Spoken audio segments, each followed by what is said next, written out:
Qabani alhamdulillah. Jirtu?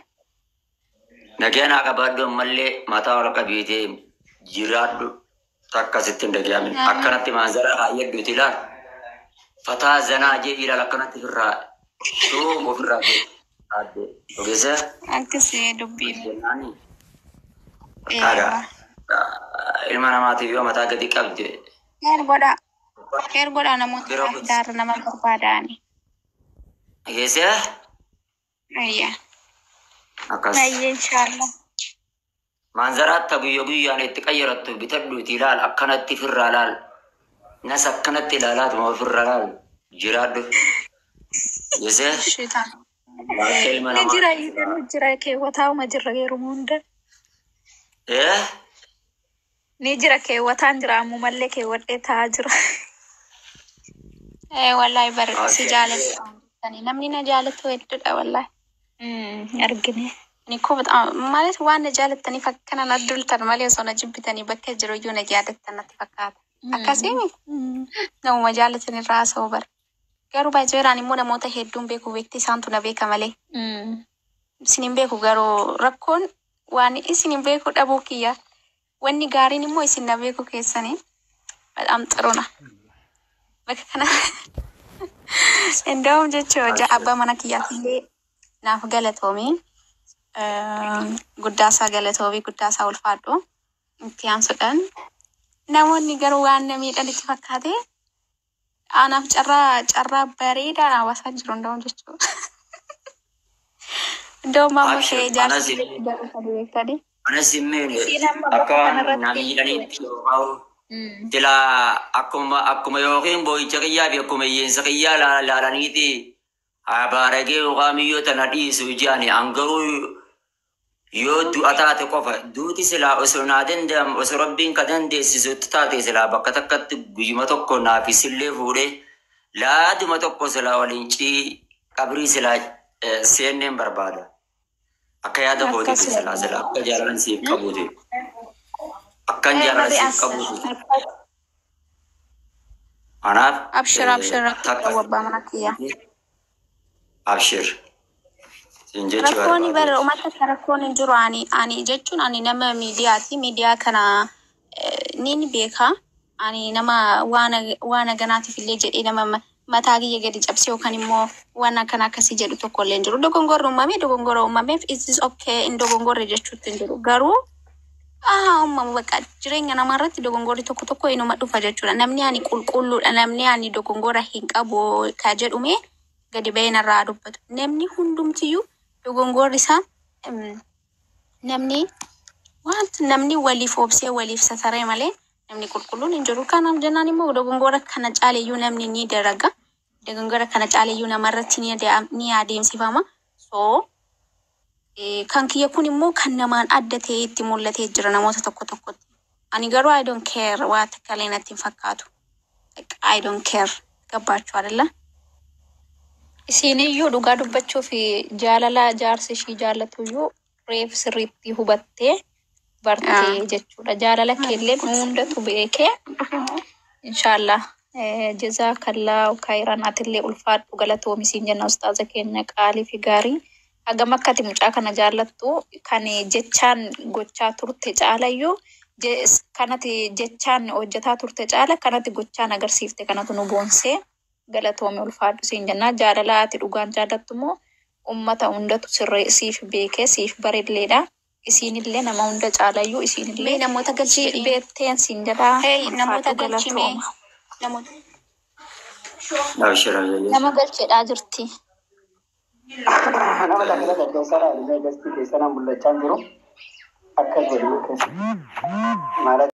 Ani achi dura viidiyoon tun hedduu gurbaan kun natti barreesse akka nama amma bayaan ofirratti ni eegi. Maali? Kana akkana naan jookon. Ilaallee boodarra natti dabalee jalaan kaasuu didee natti argee wallahi qalbilleen cabne maaliif jennaanii abshirayyee. Haa ta'u suutumattan maal taate obboleessa yoo waan kana itti raawwattu taate maaliif natti ergitaa achirrattanii okay waati singii keessa seenaa haadha manaa maaliif natti ergitaadha ati obboleettiin qabdu ati obboleessa san qabdu maaliif tarree maaliif satri irraa fuute satri maaliif irraa dhabde jedheeni akkasitti ofirraa buloo godhee gaggeesse jechuudha. Ishitti dhufeetan sootatti akka nama bifa qalbii cabseetuma osoo hin taane maaliif akkas taataa osoo hin jenne sootumatti beeksisee gorsee waan akkanaa kana ofirraa fagaadhu haadha mana xiyyaa akkasii fuulduratti akka ofeetti jedheeni itti dubbadhee amilee ishii eegee ishillee wallaahi kun ishiin tana akka malee wallaahi boo'ee boochiseetan rabbii kanaan na arga akka malee boochisee lafa olkaatee wanni dhiifama caalaan jirtu jaalalti yoo dhiifamti mana keessa hin jiraatin jaarsa fi jaartii jettutti wanni bultii jaamaan jirtu yoo jaalalti mana keessa hin dhiifamni yoo mana keessa hin jiraatin jechuudha. Kanarraa kan ka'e dhiifama ofitti beeyte torre marabbaa jedheten jajjabeesse amilee itti hore gaafa kaan immoo sababa wayiiti waa doorsi sanatti fakkaataa namni waggaa dheeritti waggaa shamarran irraa waa dhabde silaa akka inni itti barbaadetti silaa qullan ishii dhaabaadha garuu immoo baga milkaa'iniif baga diddee hillee okay ilmi namaa silaa inni wanni inni irraa barbaade hanguma qullaa sanii silaa hanguma gartee waa irraa baasu san gartee hanga san silaa gaffiideetan silaa ummata duratti gallakkisaa dhabdeen haa ta'u ishiin immoo akka ijoollee teenya taaniititti yookaan hin jiraamiti akka qullaa as dura as baatee yookaan hin goone garuu immoo sobaa sanii irratti viidiyoo ol baase dhageesse haa ta'u kunillee hin milkoonee fi erga wanni kun argame obboleettii ofiiti namni kun wallaahi osoo inni maxxansin dura obboleesso islaamummaatti dhufte amantaa islaamummaatiif jecha diinii islaamummaa irratti dhalatteef jecha bakka qabaadhu hin jennu. Wallahi namni suni amantaa islaamaa matiif bakka qabaatu dhiisee deemi seenaaf fokkottuu hojjedhu hin jennu. Seenaaf fokkottuu deemi hojjedhu hin jennu. Tudiinu kamaa tudaamu. Galata galfamuudhaaf teessa yookaan ilmoo teetiin galata galfamta yookaan haadha manaaf teetiin galata galfamu teessa jeetuman irraa akkasitti birraa buluu godhee narraa deemee achi deemee ishii qalbii roorrisuudhaan kan ka'e kun odeen gadda namatti ergee ol baase jechuudha. Kun kan ammoo erga wanni kun taate maqaa rabbii guddaatiin isin qabee gahee akka irraa dhaabbattanii gahee yoo lakki salphinni keenya duniyaa fi akhiraa yookiin lakki isunumaa fi ishiitan adda baafna itti fufnoo qajettan taatan wallaahi wabillaahi du'a takkitti qofa yoo taate malee anaaf ishiillee dabasullee hin dandeessan. Wallaahi uqsimu wabillaahi osoo ishiin guyyaa adii deemtee zinaa dalleedha waan kanaan illeen abadan addaan nu hin baaftan. Okay? Kuni kan akka nama tokkootitti akka tana hubattan jechuu arbaadeet. Wanni silaa isin na hin godhan hin qabu. Wanni ati ede sagalee natti qabdee ifirraa ariinaan jechuun kanatti hin dhagamin tokkollee nun jiru. Garuu immoo keessa kute haa taatu jazaa isinii haa kafalu akkan waan kana irraa dhaabbattan akka waan bilbila keessan keessa jirus ofirraa haytan yoo kamtuun tiyya rabbi bira jirtu sun na haa kamuu ka barbaaddu ta'e Shirilan alhamdulillah video takkalle dalayde jehirti wallahi takka karratitti hingammanne ningala jecha jehirti feda rabbitini wallahi gammachun tatana na chale yero ningala jettelle beesisalle dubbatte jirti video san facebook fi jala sentani dhaggeeffatulle ni dandeessani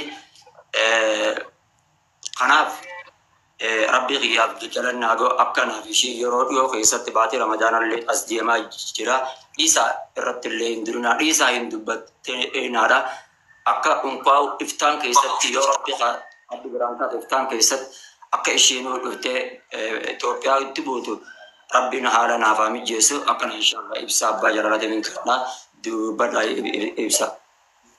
Galatoome Ustaaz ulfaadhu injin qabini waliin ansiidhaamu ittillee uummata kanatti illee wawwaatin jaalalti furrii wajji dhageesse waan jaalata waan fadhee wajji yoo dhugaan jaalalti dhugaa taate oduu akka shari'attuu ilaalin akka jaalattu yoo ilaalan waan jaalataniif ni du'anillee isin kanan beektan waan ta'eef Sinii galee maaltu isarratti raawwatamaa ture namichi kun isa jala ture. Wanni kun akka isaan galma hin geenye nama jala dalagaa turan isaa wajji sirriitti naasee kara keessatti sinillee jechuudha. Namooti jara kanan adda diiga je'ee amata meeqaa barra egaa ol fuudhanii as ittuma jira inni. Maama baaniif hin galin malee egaa viidiyoo irraa waraabbatee dhufee isa as bokkoodhaaf akka himama baan rifatee kan hiika je'ee achi utaaluuf itti fidee malee isa nama darreessa'e malee namichi turee jira. Wanni takka godhuuf tarii kara tokkotti khayriidhaa fi tarii kara tokkotti badii fakkaattee dhufti. Ishuma tanaa'u kam tokko irra isa jaalatu ishuma ibsuuf dhufti beekara dubbiin takka takka. Sinii galee kanaafuu wanni isin beekuu qabdan qabsoodha. Maama baanin ardhaa miti keessaa walitti haasawaa turan wala sabukkaa turan jechuudha. Qabsoodha. Waan inni yoo keessannaan jiru mucaan kun keessannaan jiru isinti mee wallaa miyyoo tana maama baanii miti anin dhiisuun jaakam akka inni dhaaddannoo inni dhaaddatun. Maama baanii miti anin dhiisuun jaa akka inni haasawaa mucaan sun keessanatti haasawa jechuudha. Aboo an waan hin qabu dubbii jirtu akkanaa ati maal jaartii namarraa barbaadda duris nu maarree godhe duris isin bara kana kaajam nuti bara warra jimma akkas maarree godhe waan inni natti haasawu unkwaan maama baanii miti wallaahi watarraan isin hin jebara anin dhiisuu. Siigalee yoo maama baanuu dhiise nuti hin dhiifnu na jechisiisuun jechuudha. Kanaaf wanni isin beekuu qabdan jaalalti furrii waliini ishiifis barumsa taati. Isallee tana dura akkatti rabbashisiisaa ture isa kana ta'uu dhalaa jechuun ni beektan akkuma harmi ishii gadi qalbiin ishii gadi ilmi namaa kan shawwadamne hin jiru. Keessa fuugaa kan aadaa laaligaa isaanis dubbataa turan biyya alaatiin nama sossobaa turte malee wanni takka irrallee hin bareettu irrallee waan hin jettu. Siigalee dhalaan gurri ishii banaadha uga biyya alaa jan abbuma feete mee fida haadhalmaan sagalee ni baafta biyya alaa maqaatti dhootte sin baasatteen. Jaarsoon amansiifti gaafa achi dhaqeen isa san jalaa si kaadee sifisillee achi baafadhaati amma usiituma walumaan jira jannaatti. Dhalaan jaarsoon ni amansiifti. Kana beekaa. Jaarsoon rakkoon qabu ni jira jana hoggaa achi bihaanen isa jalaa ba'ee sillee baafadha. Okkee jaan jaarsoon. Kana namaa beekuu dadhabdanii namarratti sin duudina. Innis waan fidus hin qabu. Maama baan waan nan siidhamu iffin cinqin. Wallaahi itti iffin cinqin. Maal ennaani murtee mataa keetii likki jirtaa akkamatti deema. Akkuma likki jirtu kanatti deema. Jaartin ta'e jaartii ta'eeti. Siigalee namni akka keetii kabiyya keessa jiru yookaan akka Suudi Arabiyaa jiru sin daffarre kasi daffarre kuni akka Itoophiyaan akka Ameerikaan Itoophiyaa daffarteeti beekadhu. Waladda paawara biyyaatiin si daffarre malee namummaadha si daffarre takka hin qabu. Waan si caalee wanni itti haasa'ee wanni ta'e takka hin qabu. Kanaafuu namni biraatilleen wanni kana ajandaa godhatan udurtaatis maarreettaniif hin jirtu Hafuurur Rahiimi unkaan tana dhiisiti yoo ati namaan araaramne akkamitti rabbiin si araarama yoo ati namaa dhiifaman godhe akkamitti rabbiin dhiifama sii godha sii galee namni barate faan bakka tanarratti namni tokko dhiifaman naani achiran tarkaanfadhannaani akka waan kufriiti jara keenya kara bira amantitti illee fudhattan kanaafuu araarama barbaada yoo namaaf araarame akka shari'atti illee fudhatama qaba waan ta'eef namarraayis gabbu'aadha miyyoorraayis gabbu'aadha miyyoon teenya jaartiin tanaa miti jaartii nama tajaarsa jala deemte nama biraa jala deemte ta'uu nama qurxaadhaan qabuuf ni beeyna nuti qurxaadhaan jechuun jaartuma namaatu biyyatti nama biraa jala ka deemte oduma jaarsa wajji biyya takka keessa jiran biyyuma takka keessatti akkana hundaa jira akka waan guddoo takka gootanii sirraa rabshaan irra hin daabinaadha please miyyoo sanii jecha miyyoo amantii san nutti as dhuftee sanii jecha xiqqeenya amantii teenyarra keessatti labsamaa jiru oduu nama kiristaanatiin ta'an maal akkanatti fakkaatu ture garuu wanni waan arraan tana musliima irratti aggoo kana raawwatu amantii teenyallee xiqqeessaa jira please waan kanaa jecha miyyoo biras dhaabbadha mee arraan tana dardarri faan keessafu mee ka diyaaspoora deema jaartii ammaa kana oduma waan kun ta'e arguu laalteen agartan jaartii miskinaa jana mee biyya keessa ka jiru ati ka tujjaara kajaasa ishii miskina jana janime mees jalaa calliftu dhalaan tun qalbii dhalaan beeytanii akka nama qalbii dhalaan beeyne hin ta'ina dhalaan kanuma biyya alaa jiruu fi harma waaqa buutin sun dhuguma saniifuu miyyoon tunis ijoollee barbee keessatti bar nama akkasitti hagam fagaatu hagam taatu nama 20 ol jiruu miti bar sini galee mana namni dhalaan takka jabaat tokko jettu amma soddomoo taate qofa. Murteessitee wanni kun fuulduratti illee yaaduu ka dandeessu jechuudha. Akkanam godhuu danda'a wanni kun yoo natti dhufe akkamiin ta'aa jettee ka adda baafachuu dandeessu yoo amma soddomaa ol taate. Sana jechuun uummata akkam beektu dhalaan. Ammas shari'aa qabatanii fi shakaraniis hin jirtu, dogoggoraniis hin jirtu, hin qaxaniis hin jirtu. Si galee nutummaa musliimaa keessatti dhalannee guddanne kun dhalaan teenya jechuun maal akka keessa maal dalagaa jirtu hundi keessa ilaaltanii agartan. Tana qofaa miti. Waa meeqa dho'isneetu mateenya amma nam meeqatu keessatti dhufe waan tana ol baasi jaa. Tana ol baasi naan jaa. Inni akkana godhee maallaqa narraa nyaatee akkatti na waraabbate kana ol naa baasi naan jaa. No hin ta'uun jaanan ilmoo qabaa. Mucaa kana salphisuun feenen. Mucuma kana haa gabbaasee irraasuu hin feene. Hoggon laalu akka waan mamma baan kanaa wallolanii inni baasee akkas fakkeessan dubbii oduu oofanii. Hanni eessa badee jechuurraa mucaa kanaa haa gabbeesse malee sila achumaan shaffanuu qabna ture. Inni immoo nama akkasiitillee miti ani sallee keessan dubbisee ture. Maal feddanfaa jaabar. Beekatiin godhee jaa akkuma isin dhageessan sana. Beekatiin godhee bakka akka inni beekaa jaartii tana xiqqeessinee miliyoon tun akka inni illee uummanni keessanis itti ka'ee isa irraa qabatu. Sini galee saayinsiin. Saayinsiin isaa akka bakka miliyoon tana qalama dibnee inni isheeninis dhiisee bakka maqaa ishee balleessuu qaba. Maaliif sababbiin mamma baan dhugaan na jaalataa. Nama akka na jaalatu dhabuun ta'uu nan jettee waadaa walii seen natti garagaltee akkana jaa mee takka dhageessanii zamanuun akhir namni jaartii namaa dubbisee jaartii dabsi baasuudhaan maaliif akkana gootu yoo hojjeen akkana namaan jedhu wallaahi yoo nallee taate ega inni akkasa jaartii tijan baasa jedhee deeme wallaahi inuma hin baasuun inuma gad hin dhiisuuf abadan jechuudha. Kanaa jira wanni jirtu kan akkasi beekaatii akkasitti subadhaa fi miyyoodhas idirratti hin duulinaa. Mama baanis milyoonis ibsa gabaabaa kan ta'e amma akka nama keenyatti yoo taate akka nama saahiba mama baanitti akka nama itti dhiyaatu mama baanitti akka